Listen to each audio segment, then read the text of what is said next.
పూర్వకాలంలో ముల్లోకాలపై ఆధిపత్యం కోసం దేవతలు, రాక్షసుల మధ్య తీవ్రమైన యుద్ధం జరిగింది.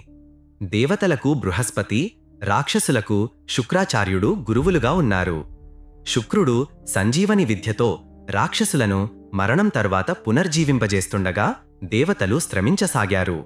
దేవతలు శుక్రాచార్యుడి నుండి సంజీవని విద్యను తెలుసుకోవాలని నిర్ణయించుకున్నారు.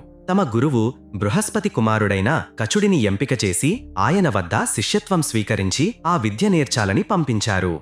కచుడు శుక్రాచార్యుడి వద్దకు వెళ్లి తనను శిష్యునిగా తీసుకోవాలని ప్రార్థించాడు. శుక్రుడు గౌరవంగా అంగీకరించాడు.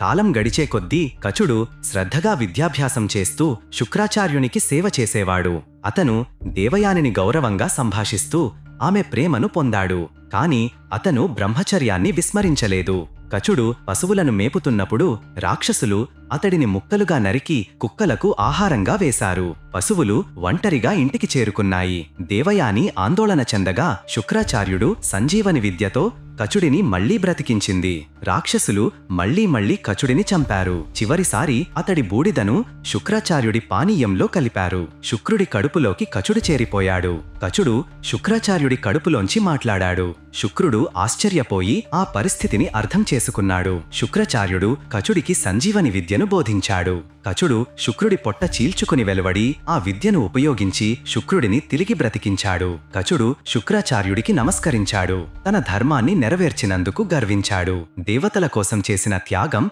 అపారమైనది. రాబోయే వీడియో మరింత ఇంట్రెస్టింగ్ గా ఉండబోతుంది. మా వీడియోస్ నచ్చితే లైక్ చేసి షేర్ చేయండి. మన రాజా వైబ్స్ ఛానల్ కి సబ్స్క్రైబ్ చేయండి ఫ్రెండ్స్.